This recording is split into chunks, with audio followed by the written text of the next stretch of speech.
மாதா தொலைக்காட்சி நேயர்கள் அனைவருக்கும் இனிமையான வணக்கத்தை தெரிவித்துக் கொள்கின்றேன். இறை ஆசிரோடு இந்த நாளிலே நாம் பயணிப்பதற்காக இந்த தினம் ஒரு திருப்பாடலில் 33வது அதிகாரம் 4-5, 18 முதல் 22 வரை இருக்கக்கூடிய இந்த வசனங்களை தியானிக்கவிருக்கின்றோம்.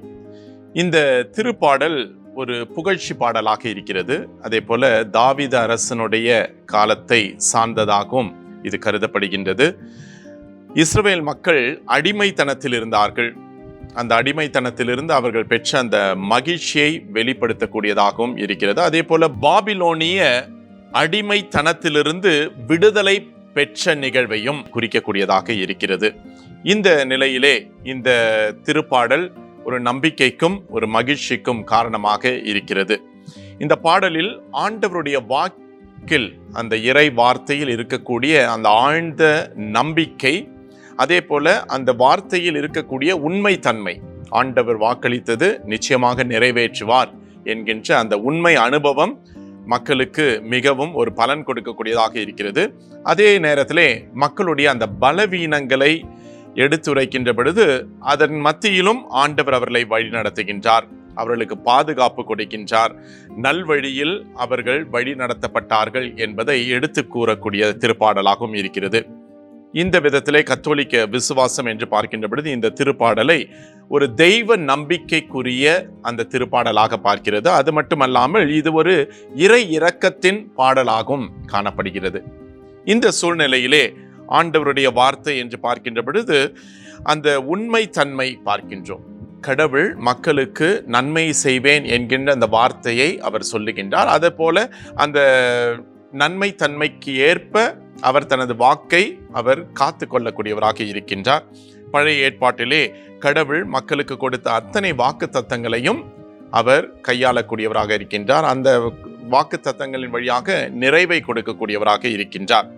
புதிய ஏற்பாட்டிலே பார்க்கின்ற பொழுது ஆண்டவராகிய இயேசு கிறிஸ்து தன்னை முழுவதுமாக அர்ப்பணிப்பதன் மூலமாக இதோ கடவுளது திட்டத்தை நான் ஏற்று செயல்படுத்துவதற்காக வந்திருக்கின்றேன், எனவே என்னை முழுவதுமாக அர்ப்பணிக்கின்றேன் என்பதை சுட்டி காட்டுகின்றார். குறிப்பாக இந்த தப காலத்திலே பயணிக்கக்கூடிய நமக்கு கிறிஸ்துவனுடைய அந்த முழு அர்ப்பணம் எதை நோக்கிய ஒரு பயணமாக இருக்கிறது என்பதை நம்மால் புரிந்து கொள்ள முடிகின்றது. அப்படி இருக்கின்ற பொழுது அந்த பரிபூரண பலனை, நிறைவை கொடுக்கக்கூடியவராக கடவுள் இருக்கின்றார் என்பதை தான் இந்த திருப்பாடல் நமக்கு சுட்டி காட்டுகின்றது. அதே போல இறை வசனங்களிலே பார்க்கின்றோம். அந்த 18-22 வரை இருக்கக்கூடிய அந்த இறை வசனங்கள் நமக்கு அந்த நம்பிக்கையினுடைய அடிப்படை கடவுளிடத்திலிருந்து வருகிறது.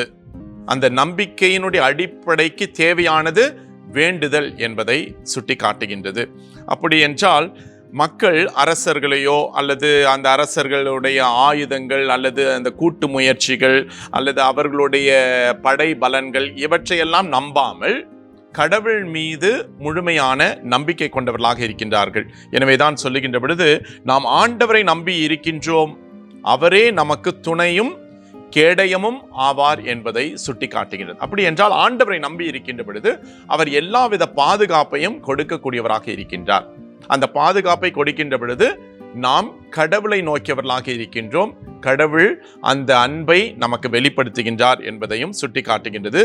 உம்மையே நாங்கள் நம்பி இருப்பதால் உமது பேரன்பு எங்கள் மீது இருப்பதாக. அப்படி என்றால் ஆண்டவரே நாங்கள் உம்மை நம்பி இருக்கிறோம், எனவே உமது பேரன்பு எங்கள் மேல் என்றும் இருக்க வேண்டும் என்கின்ற ஒரு வேண்டுதலாகவும் அமைகின்றது. அப்படி இருக்கக்கூடிய அந்த நிலையில் நம்பிக்கை என்ற குணத்தின் சிறந்த எடுத்துக்காட்டாக இந்த பாடல் அமைந்திருக்கிறது.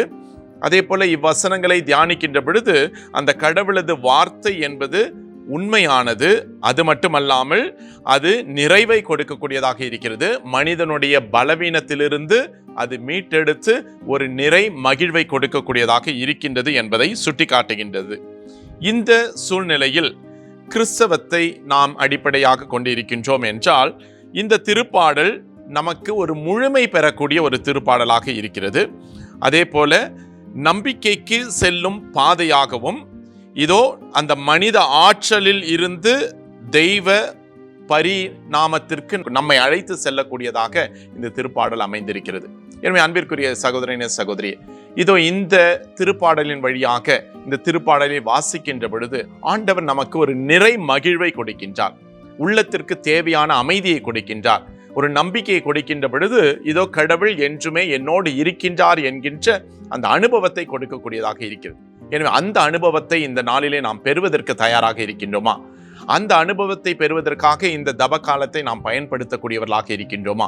அந்த அனுபவத்தை பெறுவதற்காக இறைவனுடைய வார்த்தை இன்னும் அதிகமாக ஆழமாக தெரிந்து கொள்வதற்கான முயற்சிகளில் ஈடுபடுகின்றோமா என்பதை நாம் சிந்திப்போம்.